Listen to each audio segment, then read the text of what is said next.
We're going to get D'Antoni on here in a moment, and we welcome him into New York. Mike, I'm Chris Russo, and Mike Francesca, congratulations, and welcome to New York. How are you today? Thank you, guys. I'm doing fine. Thank you. Oh, good. Welcome.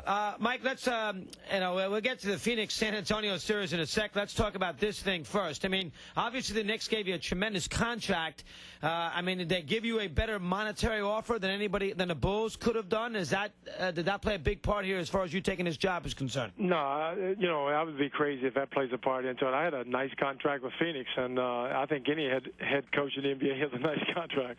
But, no, it did not play into it. I'd be crazy for a little bit of extra dollars come up here and do this if I didn't think that the job could be done. Mike, I think a little of the the puzzlement you're facing, and I was watching your press conference today, and from everybody in our media in New York is this. We were under the assumption when Donnie got here that he was finally going to break it down, wait to get under the cap, and see if they could then lure some maybe big-time free agents here as this team has been living in, hell for the last 6 or 7 years.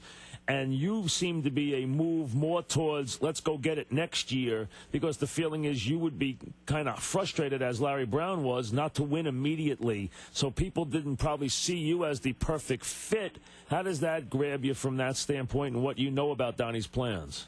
Well, I think Donnie has his plan, and he's one of the best GMs in the business, and I thoroughly trust him, knowing that he'll do whatever he can to to get the best product on the floor as soon as he can. Now, I don't know if that's next week or like you said, 2 or 3 years from now, but my job is to win and to do as well as I can do with what we have, and I'm comfortable both ways. I'll get frustrated if we don't win. I think every coach does that, but not enough to sabotage what we need to do to be great. And I think New York deserves a team that's great, and we don't want to wait. We like to get it done as soon as we can, but not jeopardize something just to, in the short run, to be satisfied a little bit more. That's crazy. But could you see taking 2 steps back to go forward in the future? Could you live with that?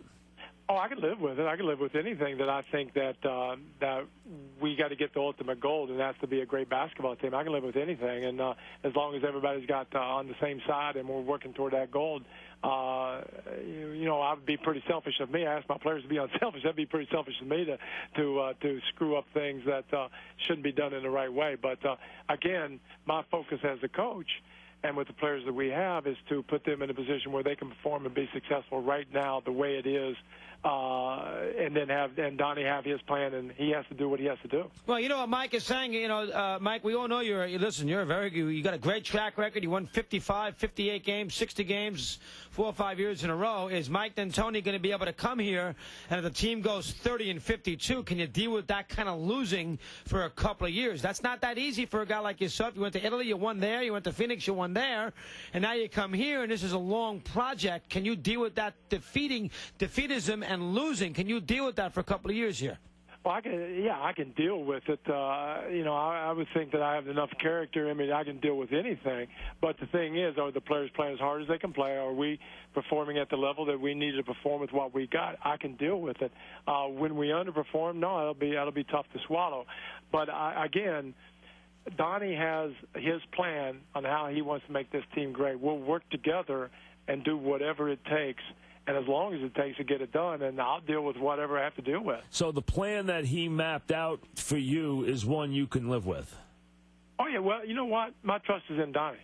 He didn't even have to map out a plan. I know he's a great GM. He didn't take the job to come up here and fail. I didn't take the job to come up here and fail. And we'll work this thing out together and slug it out and do what we have to do every day.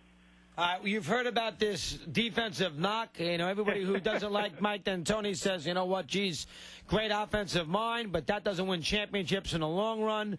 Mike's not a great defensive coach. Walsh did say when he took the job as a general manager that he wanted to look for a defensive-oriented guy, and now we bring in the best offensive coach in the league. How would you answer that to the Knicks fan who's a little puzzled by that combination? Well, a couple of things, and I'm not here to toot my own horn, and, I will if I have to, but I'm not here to do that. And, we did win 62 games, 61 games. We got to the Western Conference Finals twice out of 4 years. We've only been beaten really by San Antonio, which I don't think is, it's probably the best team out there in the last 10 years.